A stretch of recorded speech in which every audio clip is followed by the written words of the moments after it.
Welcome back to the podcast and Happy New Year. We're joined once again by Rob. Hello, Happy New Year, everyone. And actually, before we go any further into this, someone was asking Rob about your online presence. You don't have a website, do you? I've not made that up. I have a domain that currently isn't hosted. This Yes. is how literally awful I am at all of this kind of stuff. So if people want to find you, where do they find you? The best place to find me actually is on Facebook. And is that by adding you on Facebook? No, I have a page on Facebook. You have a page on Facebook? That is somewhat active. Oh, there we go. And what's that page called? I think it's digital-mechanic.design, something like that. We'll put a link in the comments. Right, it's your job to remember to do that. Yes. Because I will forget. And we'll pop a link in there. We'll add it to the show notes. And then I think it auto does. But anyway, this is our first day back together. It is, yeah. First day of 2026. It is what, Sunday, the 11th of January. Yep. It feels like it's only been 1 week back at work, but it feels like it's been a while. But this week on the podcast, we're going to cover how to get clients, New Year plans, and passive income in photography.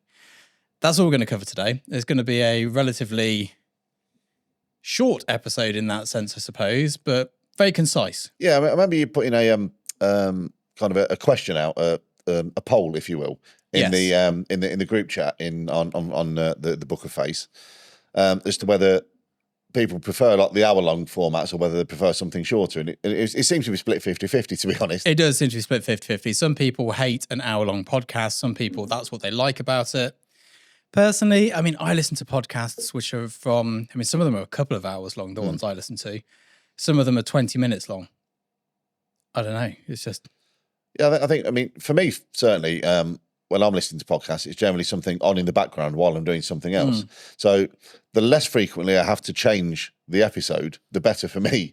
But that's just maybe how I work. I don't know. Yeah, I think I'm similar to that as well. I listen to them a lot whilst I'm driving because if you're driving for a long time, I find that radio repeats itself quite regularly. Well, commercial radio does. It's the same songs from the 60s, 70s, 80s, 90s and today. Yes. But it's the same playlist every time they change the DJ. Yeah, pretty much. Same play. And even if it's the news, like you listen to talk radio, it's the same subject all day long. Yeah. You only need to listen to it for 30 minutes and you've got the gist of what the day is going to be about. So I don't know. We're going to try a few different ones, I suppose. But these are definitely different to the YouTube videos. This is not a YouTube video.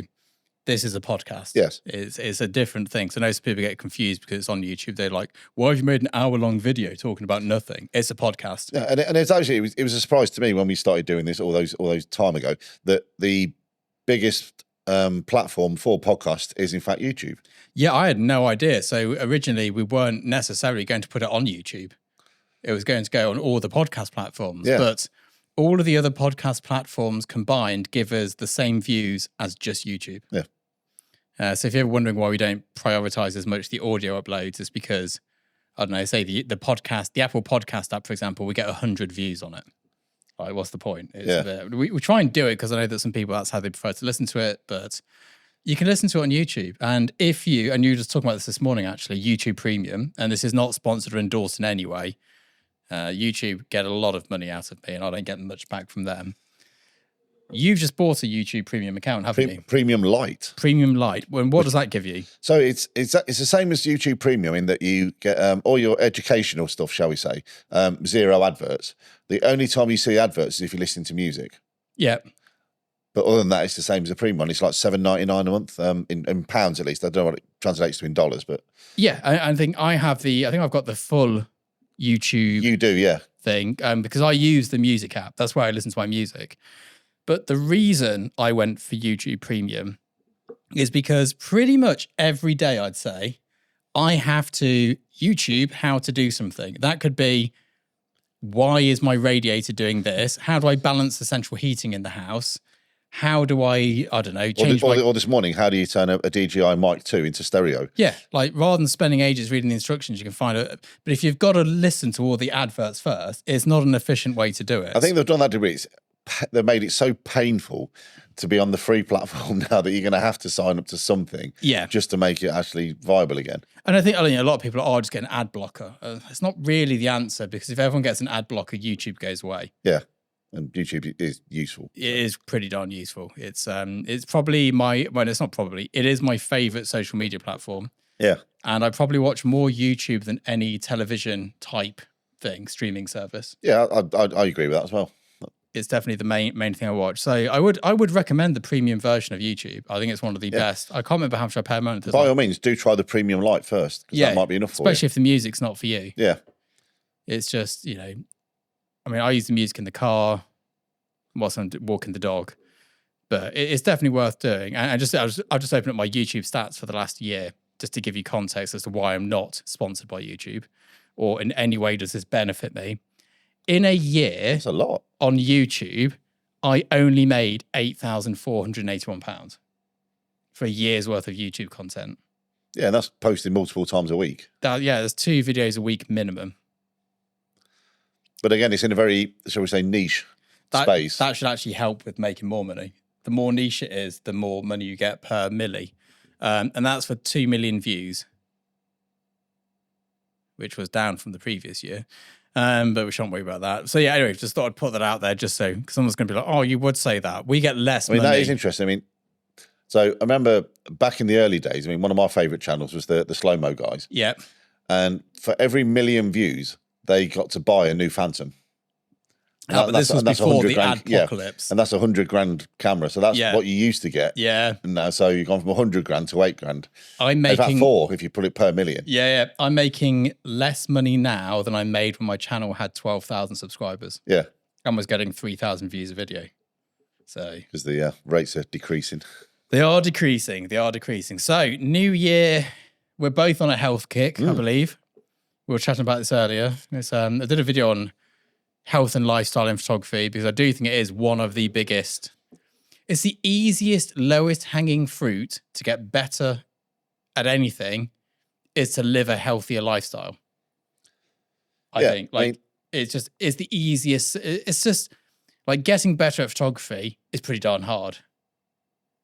Going to bed on time is a lot easier in terms of effort you need to put into it. Like, I mean, for me, it's much easier. I could literally go to bed at 6 p.m. given the choice.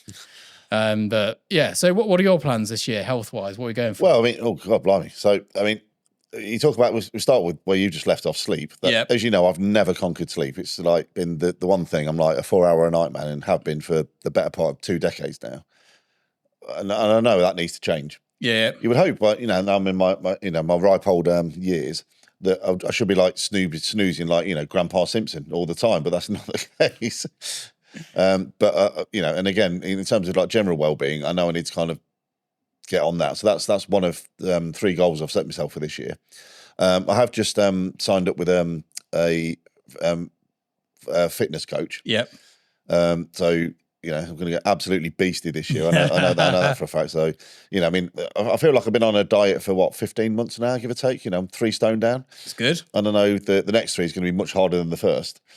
So So that's why I've like drafted in the professionals now. Because if I'm accountable to somebody other than myself, it's going to have to get done. Yes, when I came out of lockdown in bad shape, I paid a personal trainer because I knew that every time I'd look at a beef burger, I'd be like, just remember how much you're paying for the trainer. Don't eat the beef burger.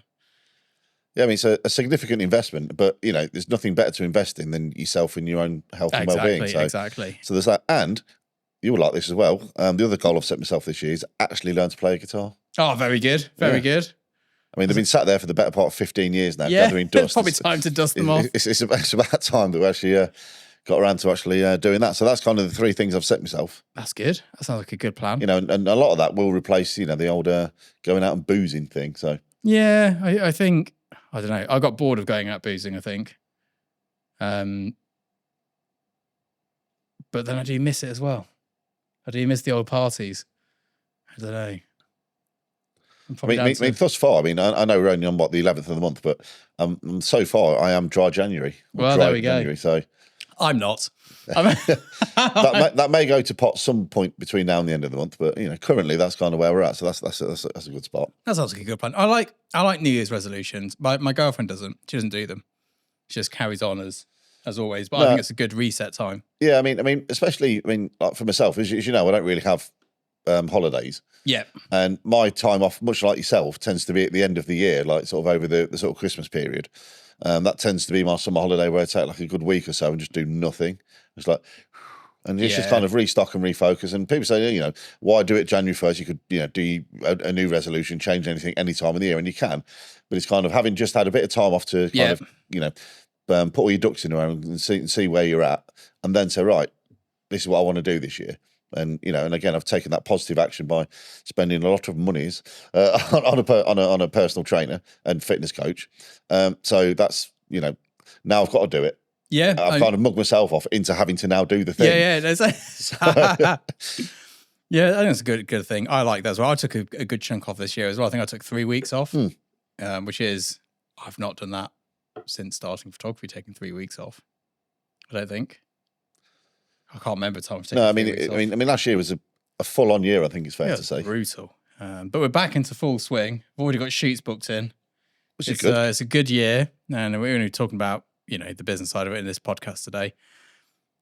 We've got obviously I wear a few different hats. We've got Studio Access, which is our education platform. There'll be a link to that below.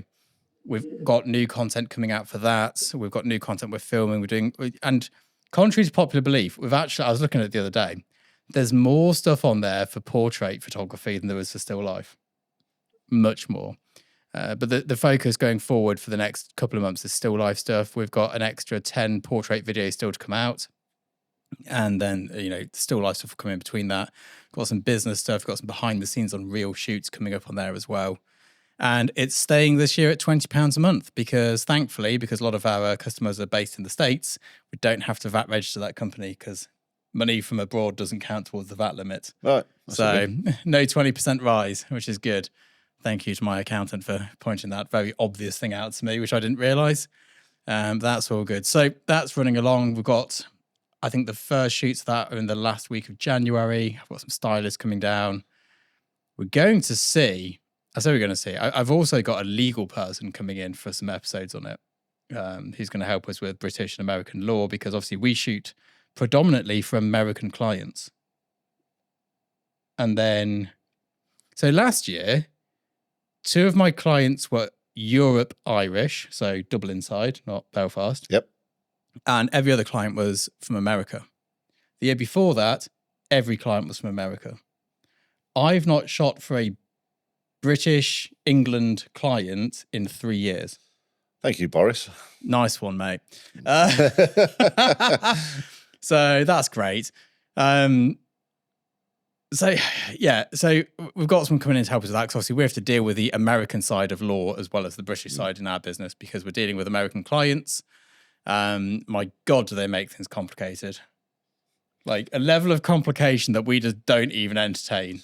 No, but then there's a level of litigation in the States that no one in the UK can understand. So we're going to be covering all of that. I think that's a good thing to do. And then we've got some various other very talented people coming in. We've got some AI people coming in as well to talk about AI. But you should caveat that we're saying real people talking about AI, not real actual people AI talking bots about AI, not AI bots. Although, I've done some interesting stuff with AI recently. It's, although, there will come a point where this will be all done in Mid-Journey and none of us will actually have to turn up. Yeah, that'll be interesting. So that's going well. And then we've got the photo shoots coming up. I think I've got 2 shoots booked in at the moment, which is good. It's a pretty busy start to the year. Nothing major, like just national campaigns, nothing global.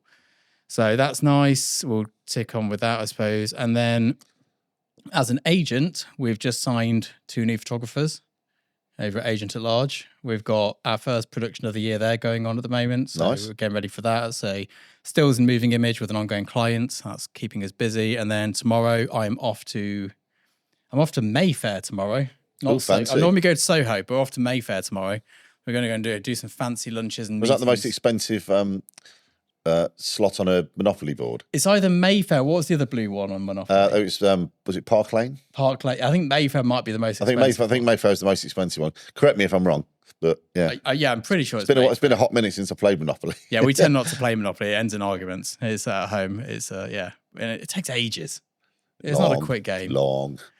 So yeah, that's how that's all going. And I reached out to them and said, like, what do you want to know about? And one of the common questions we were getting was, how do we get clients?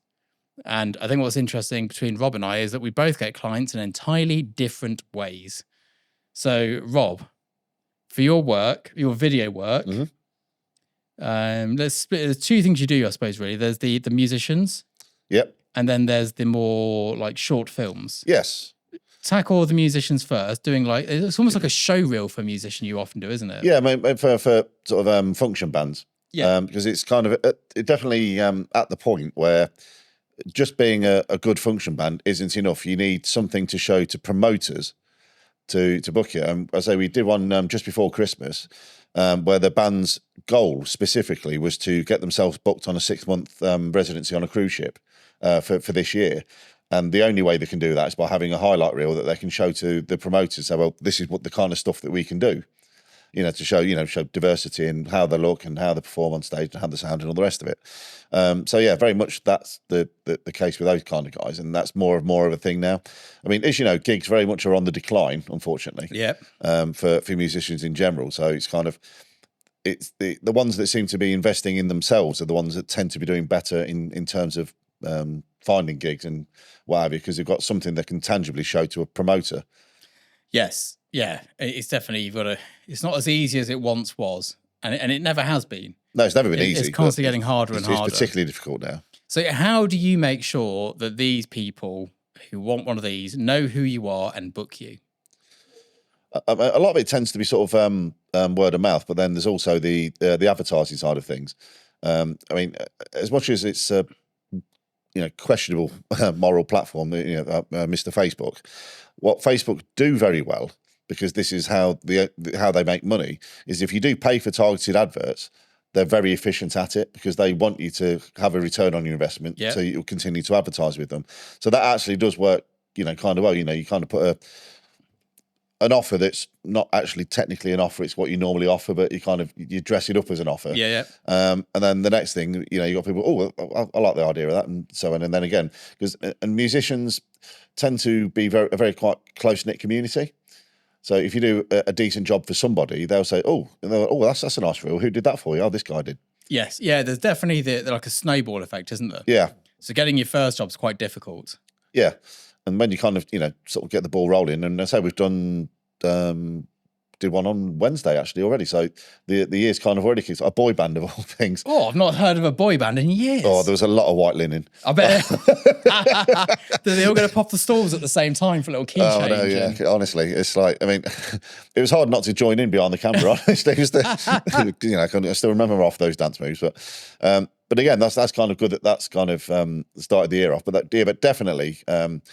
There is a value for sure in sort of paid adverts on Facebook. And again, there's a lot of musicians tend to gravitate more towards Facebook, I think, than Instagram, because there's so many sort of forums and groups available to them, where they can look for gigs, chat and so on and so forth on Facebook compared to like Instagram. And out of interest, what's the youngest person who books you? Knowing you through Facebook. So obviously it's an older person. Yeah, I mean, I'd say early 20s tends to be the... Yeah, so it's still young people on there using it. Yeah, but because you have to be a certain age to be proficient as a musician. Yes. As I've learned from trying to play guitar. Yeah, it's not quick. No, do you know, I mean, that was the thing. That's kind of the reason I ended up buying a camera. Because... and now, I mean, this is obviously one of my failings, and will show the audience how limited I am as a human being. Like, as you know, I got given a 1973 Les Paul, which is kind of a beautiful thing. Yep. None of it worked because it'd been sat in someone's garage for the better part of 30 years, and so I've kind of fixed it all up and got it, playing. And after like 2 months of, shall we say, irregular noodling. I was not a virtuoso. I know, right? You're laughing because, like, honestly. But then I spoke to friends who were playing good. And how long have you been playing? 10 years, 20 years, 15 years. I'm like, man, this needs effort. Yeah, you got some time into this. And then bought a camera. And within 5 minutes, I'm like, I understand how the exposure triangle works. Now the numbers work. Okay, I can do this now. Yes, yeah. Learning photography is actually, like, in terms of learning it's a 5-minute job. The technical side of how to shoot in manual. Yeah, 5 minutes done. Yeah, 5 minutes and you're done. I remember doing this as an exercise with I had a partner at the time who'd never used a camera. And loads of people are like, I'm really struggling to get out of auto mode. I was like, watch this. This person knows nothing about photography. And within a few minutes, I just explained to her how to do it. And she was like, yeah, I've got it. Yeah. It's not difficult. And lighting's pretty much the same. Now, the problem, and this is going on a tangent away from what we're going to discuss here. The problem with photography, actually, do you know what? Let's save that for another episode. because it's a bigger topic. It's a bigger topic. We'll go to that. Remind me later to talk about books. But yeah, so you need a show reel first, though, don't you, before you start going into... Again, in the modern day, if you want to do well as a function band, you do need to have a reel. But you need one too. How do you get your first one to advertise to get your second one? Oh, well, I mean, so yeah, I mean, you kind of, again, put out, we did this, but I mean, for me, I've been like riding the coattails of the award-winning filmmaker thing for a while now. But yeah, so that kind of, gives you some credit. But now it's a bit of a strange thing. And I know we've discussed this before, that in the photography world, nobody cares about any award you've won. Literally no one. No, unless you won an AOP award or like literally the award. Then yeah, it's just. But in the film world, it does actually seem to matter a bit. Yes, there's well, the awards are, they're what's the word for it? They're respected more. Like winning like the Sony Photo Award doesn't mean anything, but it ain't like there's only probably 2 awards in the UK you'd want to win as a stills photographer. But as a moving image photographer, there's loads of awards that have the same gravitas as those 2. And particularly when it comes to sort of independent stuff. I mean, again, we're going off a bit of tangent here, but when it comes, because again, these things cost money. Yes. And when you're looking for funding, they're like, well, who are you guys and what are you doing? Oh, look, we've got this award-winning cinematographer on board. Yeah. Oh, okay, right now we're interested. Do you know what I mean? It's one of those weird things that shouldn't matter, but kind of does. Yeah, I mean, I was out with one of the DOPs that Steven Spielberg uses.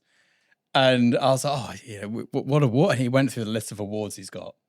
I hadn't heard of most of them, but I know for a fact that they're very important because one of who he is, but in the stills world, they just don't, there's no comparison to that in the stills world. We just don't have that like background in stills of awards being... No, I mean, you think like, on the way bigger picture, like, you've got the BAFTAs, the Oscars. Yeah. But all of it's for moving picture. There's none of it for still. Yeah. There's there's that main press one. What's it called? The I've got Pulitzer. I'm drawing like a mind blank now. Oh, come on, brain. Come on. For books, the Pulitzer Prize. That's not what I mean, though. Oh, it comes to me later. But there's that, and then in the UK, there's the AOP awards, maybe, which is useful if you're a commercial photographer. It doesn't mean anything outside of that. There's not much else really you'd want to bother with. So you go and shoot a reel, I suppose, for a band for free to start with, perhaps. Or maybe somebody who hasn't got much money goes, you know how to do video. Yeah. Could you do this? Yeah, for a nominal fee. Yeah, for a nominal fee. Probably not worth it. And then you just start. I mean, how much are you spending on Facebook ads? In terms of money, I mean, 150 to 100 quid a month on. No, that's not much then. No, not much. And just very specifically targeted to... Yeah. And as I say, they're alarmingly good at that. Yeah, I can imagine. Because they want you to keep... I mean, you can imagine how many million people on Facebook, if they're all spending 100 quid a month, Facebook are having a good day. Oh, absolutely. Absolutely. That's interesting. I mean, I did paid adverts for a while on Facebook when I was working with musicians. It did work, actually. It was a long time ago, though, so I wasn't sure whether it was still a thing or not. Yeah, very, very much a thing. So, I mean, word of mouth is so important, and being known by, like, you hang out with lots of musicians. Yeah, I mean, pretty much my entire friendship group is music, just by accident, not shilly to work. Not a business decision at all. But that's just kind of how that ended up. So that helps kind of sort of locally, but again, almost like none of my friends, with like the odd exception, would book me because they're all skins. Yeah. So that's kind of cool. But then, it just helps, I suppose, that I'm on the scene, if that makes sense. Yeah, absolutely. I think it matters a lot, that sort of thing. I think being in the invite, like people go, I want to be a fashion photographer. I was like, cool, you're going to Fashion Week? No. It's like, what? Why are you not going to Fashion Week? Yeah, you kind of have to be like, and again, it's like, oh, what kind of work do you do? So, well, predominantly I do this. And they're like, oh, okay, so that's most of his work is in the field that we want to book someone to do the thing for. Exactly. I think being in the world is really important. It's if anyone's wondering why I'm sitting weird and wincing, by the way, I've done my neck and back in so I can barely move. So I'm kind of sitting at a weird angle today. And I keep doing this. which is probably going to make a great thumbnail. And also, you'll notice Scott is not wearing a plain black T-shirt. I'm not. For the first time ever, I think. It's because I couldn't put a jacket on top because I can't get my arm through the sleeve. So when I'm going out some very fancy places tomorrow, I'm going to have to get my girlfriend to dress me in the morning, which is great. And then I don't know what, I'm going to have to sleep in my clothes when I get back. So I'm definitely going to be half cut by the time I get back. And she'll be in bed. That's the end of your dry January. Yeah, well, my dry January ended very quickly. It was, actually, that's not fair. I think I had my first drink on Friday night. That's respectable. I lasted 7 days. That's respectable. I don't do this dry January thing. Although turning 40 this year, I can fully see myself going teetotal. I think after the very heavy party years, it kind of seems a bit irrelevant having one gin and tonic on a Friday night. Yeah, but I dare I say it, nowadays, and we were just discussing your Christmas party earlier. Yes. We'll try and get into the details of that. No, we shan't. That is not, not for YouTube. You unfortunately seem to have become the adult in the room now. I know. And that was very much not the case when I first met you. I know. I was the one going home in an ambulance, but not anymore. I'm the one handing out glasses of water and hugs. Yeah. It's I don't know what's going on. Emotional support bear. I know, Jesus Christ. It's all changed. Right. So that's how you do your side of getting that type of work. What I consider the commercial side of at least what I do. Now the other side, the creative side. The creative side. So I've already hit the ground running this year. I've working with a fabulous director, Becky Williamson-Brown, doing the same person that wrote the Master Holmes feature that I worked on last year. If you remember that, the Sherlock Holmes drama. Yes, I do. Yep. Sorry, I was having a mind blank again, but we're good. And she's just written a new 6-part comedy called Breadsticks, which is revolves loosely around a 5-piece catering company. Nice. And it's hilarious. So we've already shot 2 episodes of that. Oh, brilliant! So we've got 2 in the can already. I think she's written the first 5 and hasn't quite got around to writing the 6th one. So, say for example, I want to get into doing that sort of work. I've never done it. I have nothing to show for it. How do I go from me where I am now to doing what you're doing? Right. So, I mean, I'm not going to tell anyone how to do this because however I've done it, I'm sure is not the correct and proper way. There's probably correct and right channels, but I'll show you. I went off, as you know, during COVID when I nearly became homeless. Yeah. Because of reasons. I went out and said, you know what? For the first time in my life, I've got a bit of time on my hands. I've always wanted to make a short film. I'm going to go and make a short film. So just go off and make something. And then on the back of all that, then I got into there is again, and I'm sure there are the same in most cities, but in Leicester for sure, there's a community of filmmakers. What used to be 7-5 back in the day at the Phoenix, it's now it's now the Leicester Filmmakers Hub.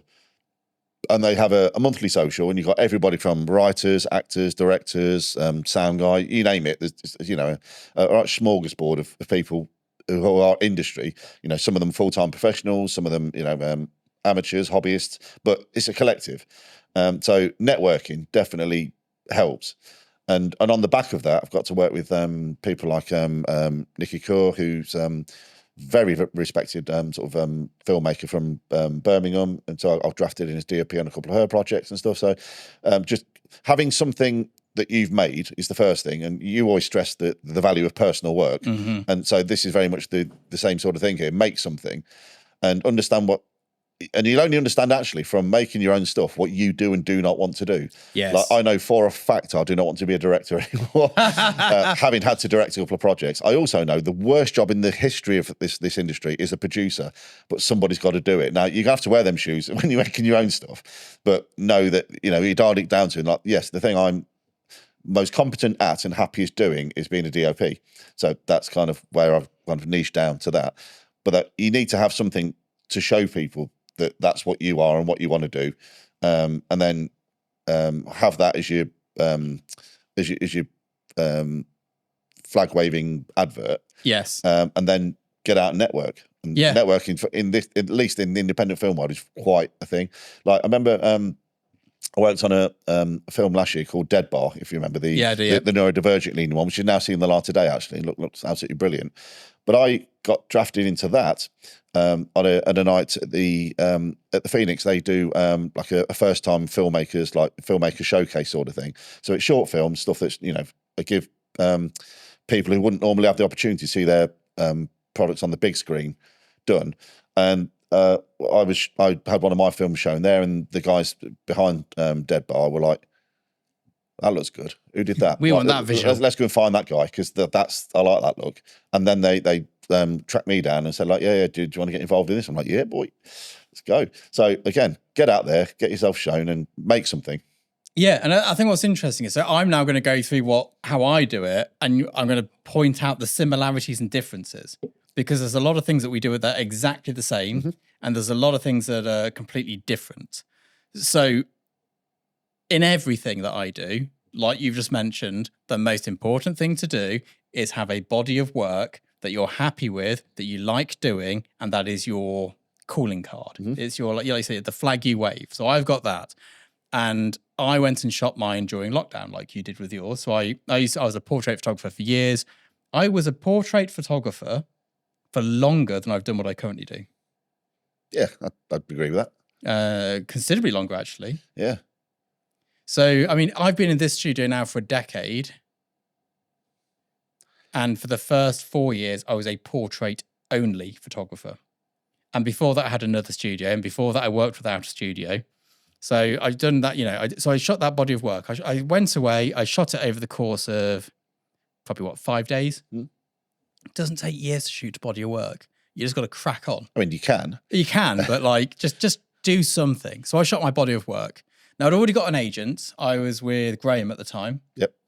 And I was like, right, I need to move on. I need to up my game. I need a new agent. So I shot my body of work that I wanted to do. I decided what it was. I'd fallen into portrait stuff just by this happened and that happened and this happened and here I am. And it was working fine. I was making a living.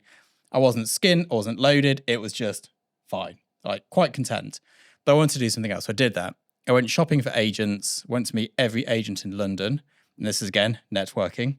Now, getting a meeting with an agent in London is not easy because there's not many agents and there's a lot of people who want an agent. There's probably like 10 good agents in London.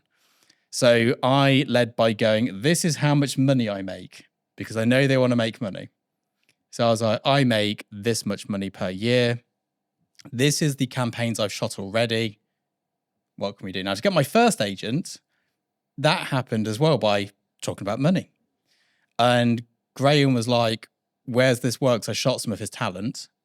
And I was like, I'm behind on it. I'm so behind work. I'm really sorry. It's coming as quick as I can get it. It's like, I need it now. I was like, brilliant. Okay, we'll get it sorted for you. I was like, I'm so sorry. I'm just so behind with shooting so much. It's like, who's managing it? I was like, nobody. And there was a bit of a conversation like, well, how much do you make? And I was like, this much. And he's like, cool, I'll represent you.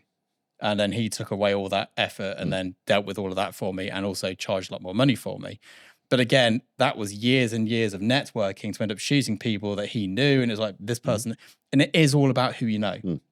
And I'd say for both of us, from our backgrounds, like social economic backgrounds, cultural backgrounds, neither of us knew anybody when we started. Oh, no. My dad built the M1, mate. That's Yeah. My dad was in the factory going, ka-chunk, yeah. ka-chunk. I remember going to one of my friend's houses once and I turned up there and she was like, Scott, you've got to put a jumper on over that t-shirt. I was like, what? I'd got a black t-shirt with a v-neck. She's like, if my dad sees a man in here in a v-neck, he's going to kick you out. Because apparently it's not very manly to wear a v-neck. Well, I disagree with that, but... Well, yeah. It's like, not that you can see if I was wearing one, but... yeah, she was like, he'll think you're a bit fruity. And I was like, I don't care. I was like, sure, that's a benefit with your daughter being here, but she was like, put something on over it for the love of God. Do not let him see you in that t-shirt. So that's where we come from. And you have to know people, and it takes time. So for commercial work, you need to build your body of work, your calling card. Just do it. You can do it in a month. Yeah. Even with a full-time job. I was still shooting all my usual work leading up to it. And then lockdown happened. And obviously you've got to look after the kids. I had to do homeschooling. I was teacher Scott for the primary school a lot. And Holly did the older kids. And like, it was all very busy and all the rest of it. And I think the important thing as well, and I think this is a trap a lot of people fall into, don't make the sort of stuff you think people want to see. Make the stuff you're passionate about and you enjoy. Because nobody books me for the stuff I personally make, but they're like, well, he's competent. Now this is what I want, if that makes sense. Like, see, mine's different. We get booked because what we make is what they want. So yours is more, he can definitely shoot this. Yeah. We want something like that. I will get, he shoots exactly what we want. That's why we're using him. Nobody, that's not true. I do get booked for the odd curveball job, but predominantly, especially with the big paying jobs, they don't book me to do anything out. They literally go, can we have your shadows? And you remember when we did the Johnson & Johnson's one? They're like, we want your shadows. We want your editing team. We don't want anybody else. And again, maybe that's another difference between stills and moving pictures. Yeah, because I think the DOPs we sometimes use on set as well, they shoot quite a vast array of things. They're not as specialist as the stills photographers. The stills photographers are very, very specialist, and the DOPs are not. What is interesting, and I don't agree with this, is that DOPs don't get usage. No, they don't. But the stills person does. So we'll be on a shoot together. We'll both be getting day rates, but I'll be getting usage and they don't. And I don't, for the life of me, understand why. I guess it's because it's never been a thing. I don't know. But so what's happened in the UK is the film industry, a lot of it is unionised. And somehow, by having a union, they've managed to remove usage for themselves. Yeah, brilliant. So the stills photographers in the UK, there's no unions for us. And we get usage. And it's interesting to go on a shoot when it's still a moving image. And if there's a union crew there, like lunchtime, everyone just drop. I'm like, but guys, we're 5 minutes away from getting it. Lunch. Yeah. Everyone's gone. I'm like, right, brilliant. I'll shoot this, shall I then? So we need a very specialist set of skills, a very specialist set of, I don't need to be able to shoot somebody running the 100 meters for what I do. Likewise, someone who shoots somebody running the 100 meters does not need to know how to use a flash. You learn your very small little window and you go and get it out there. And the way you get it out there, and this is something which everyone's like, it can't be that simple. It can't be that simple. As a stills person, get on Instagram, get on LinkedIn. They are the two platforms you need. And spam it. Post your work every day. People are like, I've got nothing new to post on Instagram. Post something you've already posted. Post it again. Yeah, pretend it's new. You don't have to pretend it's new. Just post it again. Who cares? Like, as if people can only see an image once. That is the stupidest technique for social media. Post it again. LinkedIn's the best. I underutilize LinkedIn. My agent, Pete's really good at using LinkedIn. I should do better. But even then, I just put like new work, see more at scotchesino.com, put the image on there, post it on LinkedIn. Because that's where people are in this industry. Get it out there, put it out there. Then start emailing people directly. Find whoever the creative director is at Saatchi, email them. Send them, and we've got a whole workshop on how to do this. I can't remember what it's called. It's like business and marketing of commercial photography on the website. It will take you about a week to get through, but it's worth time well spent. Yeah. You send them a document, you send them a mail shot, and it probably does nothing. And then you do it again in 6 months. And then you do it again in 6 months. And then you do it again in 6 months. And you'd be amazed. Like the amount of times I'm like, I've been trying to contact this agency for ages to get in there. Then they phone me going, hi, we've just found your work. We'd love to work with you. I'm like, I've been literally hounding you for ages. Yeah. But a lot of it is just create the work you want to be paid for and then show it to people. And then continue to create. I think 20 image portfolio, even 10 image portfolio is probably enough. Get 10 photographs that are different, not like 3 from one shoot, 10 different shots, put them together and start just sending it out to people. If you want to work commercially, it's ad agencies you want to be contacting. It is the art buyer, the creative director, the art director. Yep. Sometimes producers, because sometimes producers are tasked with finding the photographer on lower budget jobs. Sometimes it might even, like the world has changed so much in advertising. I've been booked by account directors before. I'm like, why isn't an account director contacting me? It's just because they've been tasked to do it because the creatives are too busy. So do that. If you want to get an agent, speak to agents, email them, and just know this, because I've got an agent email account where I work. I get so many portfolios sent to me. Just because I've not responded doesn't mean it's not good and doesn't mean I don't want to sign you. You've just got me at a bad time. I'm dealing with 3 things that need to go out that day for different photographers, and you sent me a beautiful portfolio. I've looked at it, I've closed it, and I've forgotten. Just send it again. If you've not heard back from me, send it again. Just keep sending it. Don't do it like weekly. That's really annoying. But like every few months, send it again. Don't rock up at places where you think I'm going to be, because that's annoying. I've had a few of those recently. Yeah. Don't do that, because then... Again, that's very different to like the sort of things that I attend, which are like intended to be socials and mixers. Exactly. Oh, we have socials. We go. If you see me at a social, come and say hi. But like, if I'm sat down at a table with people, don't come in. Like, can you look at my book? But there are socials. There's loads of socials in photography you can go to. There's loads of these things where you can turn up and meet loads of photographers and agents and all the rest of it. There used to be one I used to attend called Squintbox, but I didn't really get anything from it, so I stopped doing that one. There's the Production Paradise. There's a few of these things, like Wonderful Machine hosts them now and again. They're expensive to attend, but then I think the cost of attending is worth it compared to the amount you make. Yeah. You go and attend a few of these £1,000 meeting things, and you get a couple of £100,000. It's weird. I don't know if you found the same thing. Like, it's a hard nut to crack. The first few you attend. Yes. But once you've kind of got your foot in the door, it then starts to pay you back, sort of. With interest. And again, on the marketing workshop, I go through exactly what to do at these things, what to wear, how to turn up, what to turn up with, what to do, what not, all that sort of stuff. Because it is there's a lot to it. It's not as simple as, I'm going to turn up to a social thing. And then you're like, great, I've just completely made an arse of myself. So there's definitely, getting clients is easy. And I think we've gone into quite a bit of detail here. Not nearly enough, but quite a bit. Enough for most people to get running. But the fact of the matter is, no matter what you're doing, whether it's what Rob does or what I do, and I think between us, we cover a lot of different genres that would apply to the same thing. Create your body of work, continuously share it, and then attend networking events. Yeah. That is really the 3 pillars. Work, share it, network. Yeah, network it, yeah. There's no, like, even if you go and do the workshop, there's no secret formula. There's no special magic juice. You've got to put the work in. You've got to turn up to networking. If you've not been to a networking event in the last 4 weeks, considering Christmas period was over that, what have you been doing? There's loads of networking at Christmas. I was out. I mean, it's one of the reasons I'm now on a diet. I put 6 kilograms on in 2 weeks. You've got to be networking. You've got to be socializing. And when you start, it's really hard. My first networking events were like local Leicester ones, which got me local small jobs. And whether you're shooting a global campaign or you want to get the headshots for the local law firm, if you want to get the headshots for the local law firm, build a portfolio of headshots you think local law firms would like. Share it on social media where they will be, which will be LinkedIn. Turn up to networking events. They won't be photography networking events. They will be business networking events. Yeah, it's the exact same thing. It's not like there's some magic thing. You want to be a wedding photographer?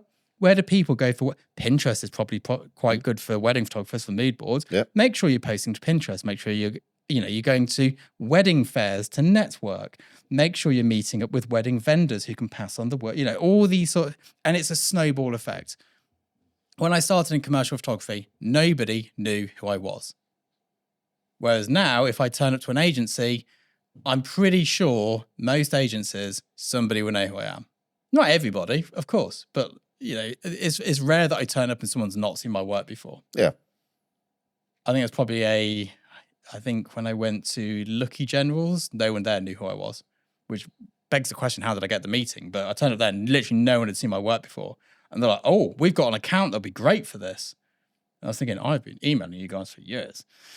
So which again just shows you, just keep knocking on the door. Keep knocking on the door. And it's, people are, I tried it for 6 months, didn't work. That's not long enough. Like, try it for 3 years. Yeah. Like I'm a big fan of I don't know where the 3 year rule, where I heard it from, but try it for 3 years. When I started the YouTube channel, it may sound old, doesn't it? When I started my YouTube channel, I was like, I'll give it 3 years, see how it goes. I had some friends who started at the same time, and they were like, yeah, I'll do it as well. All of them quit. And I thought, oh, how much are you making out of it though? I was like, well, I get a 6-figure income from the YouTube side of things. Not YouTube itself, but like all the associated bits. But oh, it's so lucky.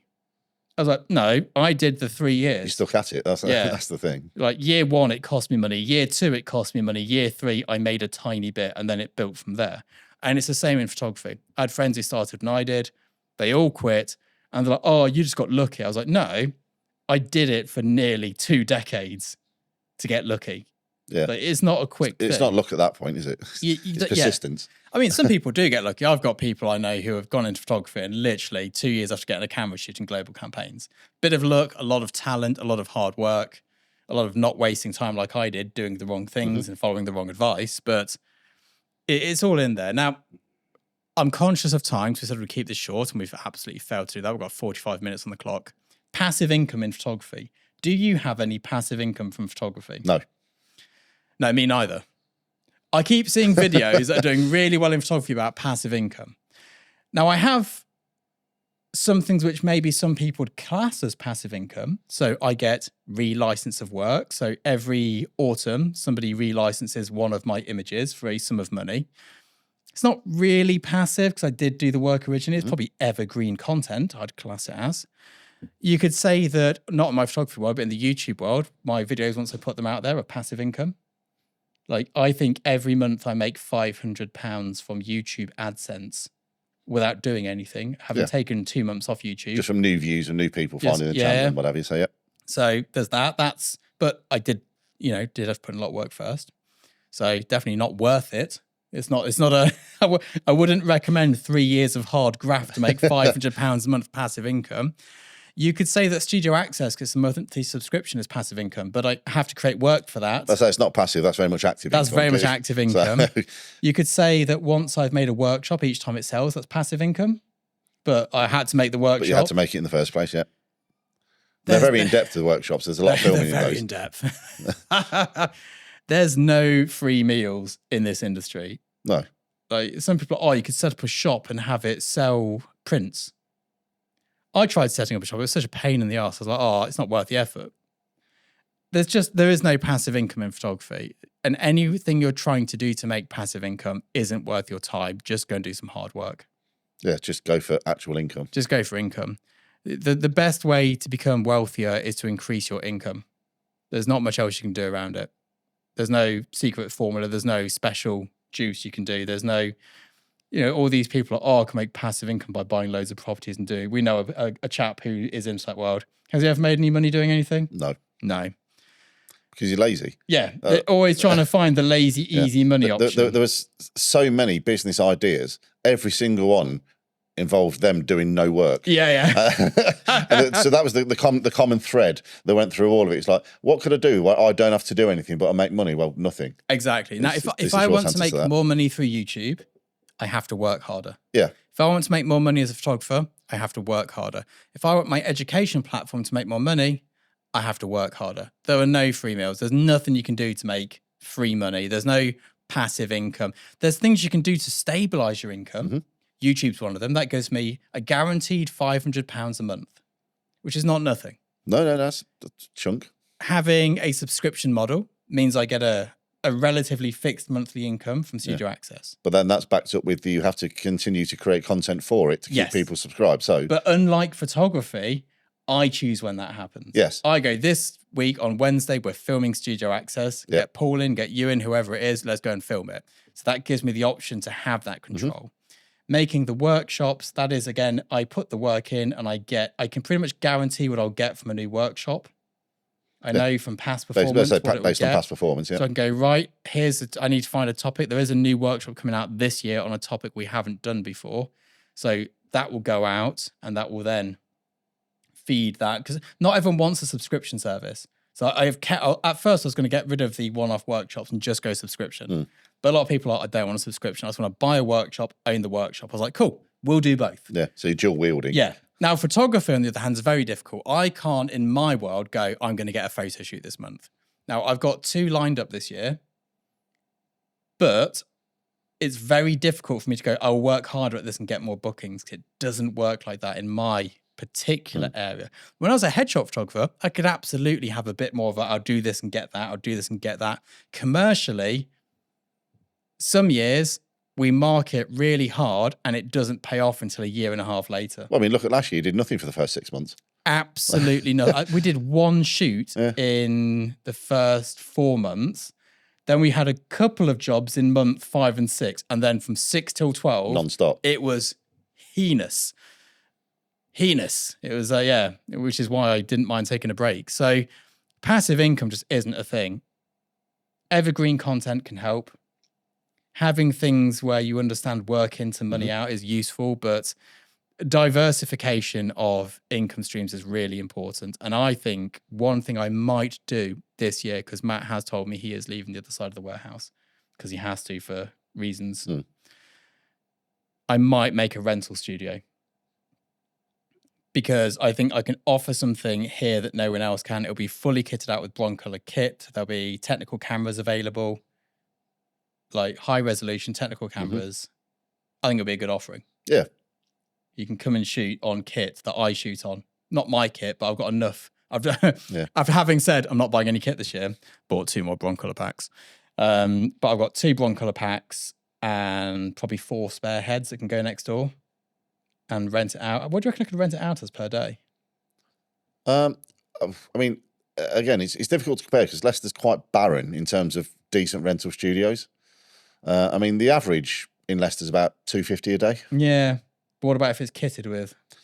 I mean, that's the question mark is, you're paying for the space or the kit within. Yeah. I mean, what I could do is go, right, it's 300 quid full Broncolor setup.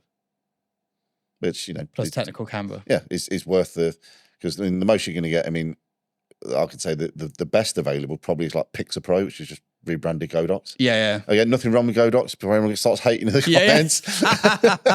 But it's not the same level as Broncolor. It's not the same level as Broncolor. So maybe some people would bet, maybe there's no market for it here. I mean, you can only know by trialing it, really. Yeah, I suppose so. Maybe we'll give it a go. We'll see. Needs a lot of TLC next door. Yeah. But I think it'd be a good shooting space. Paint the floor, paint the walls. It's almost the same again, isn't it? It's the same space again. It'll be double the size. Yeah. Worst case, it will just be a man cave. It's a shame I can't get a car in here. But there we go. Right, we better stop here because this short 20 to 30 minute podcast is now an hour long. And we'll see you later. Ciao for now.